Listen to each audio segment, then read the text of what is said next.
श्रीमद् भगवद गीता यथारूप अध्याय 12 भक्ति योग डिवोशनल सर्विस श्लोक 3 और 4। भगवान अर्जुन को भक्ति योग के बारे में बताते हुए आगे कहते हैं, ये त्वक्षरम निर्देश्यमं व्यक्तं पर्युपासते सर्वत्र गम चिंत्यं च कुटस्थं चलं ध्रुवं संनियमेन्द्रियं ग्रामं सर्वत्र संबुद्धये ते प्राप्नुवन्ति मामेव सर्वभूतहिते रताः। एक बार पुनः, ये त्वक्षरं निर्देश्यं व्यक्तं पर्युपासते सर्वत्र गमचिन्त्यं च कुटस्थं चलं ध्रुवं संनियम्येन्द्रियग्रामं सर्वत्र संबुद्धये ते प्राप्नुवन्ति मामेव सर्वभूतहिते रतः। भगवान अर्जुन को भक्ति योग के बारे में समझाते हुए कहते हैं कि जो लोग अपनी इंद्रियों को वश में करके तथा सबों के प्रति समभाव रखकर परम सत्य की निराकार कल्पना के अंतर्गत उस अव्यक्त की पूरी तरह से पूजा करते हैं, जो इंद्रियों की अनुभूति के परे है, सर्वव्यापी है, अकल्पनीय है, अपरिवर्तनीय है, अचल तथा ध्रुव है, वे समस्त लोगों के कल्याण में संलग्न रहकर अंततः मुझे प्राप्त करते हैं। भगवान कहते हैं, देखो कि जो लोग भगवान कृष्ण की प्रत्यक्ष पूजा न करके अप्रत्यक्ष विधि से उसी उद्देश्य को प्राप्त करने का प्रयत्न करते हैं, वे भी अंततः श्री कृष्ण को प्राप्त होते हैं।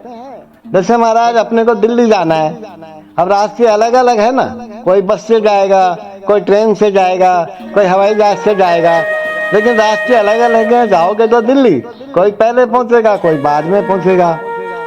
तो अनेक जन्मों के बाद बुद्धिमान व्यक्ति वासुदेव को ही सब कुछ जानते हुए मेरी शरण में आता है, ये भगवान कहते हैं।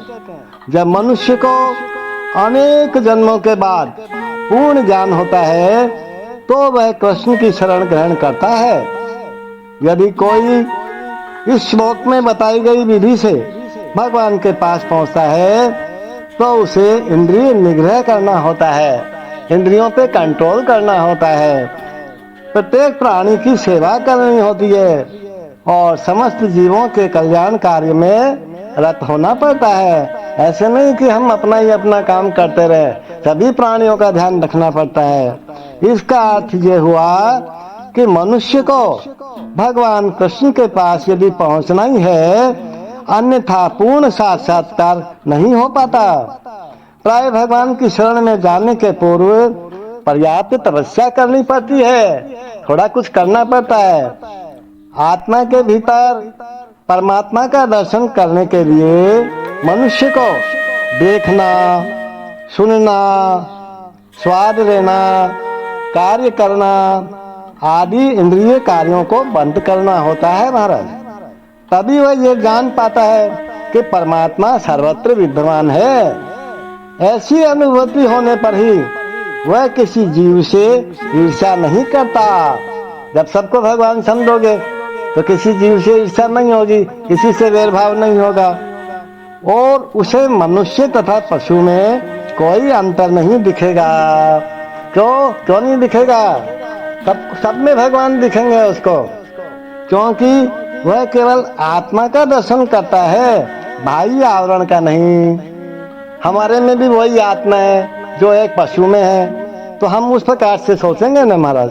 लेकिन सामान्य व्यक्ति के लिए निराकार अनुभूति की ये विधि अत्यंत कठिन सिद्ध होती है।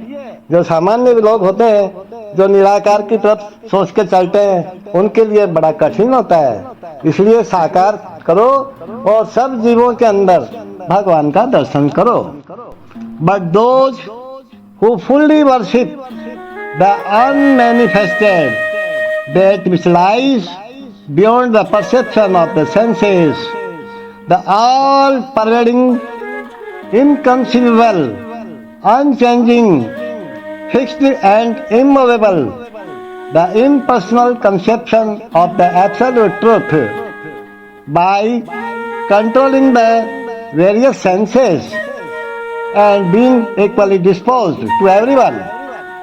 Such persons engaged in the welfare of all at last achieve me. Ramcharit Manas में कहा है ना, श्री राम मैं सब जग जानी, करहूँ प्रणाम जोरी जुग पानी। हरे कृष्णा।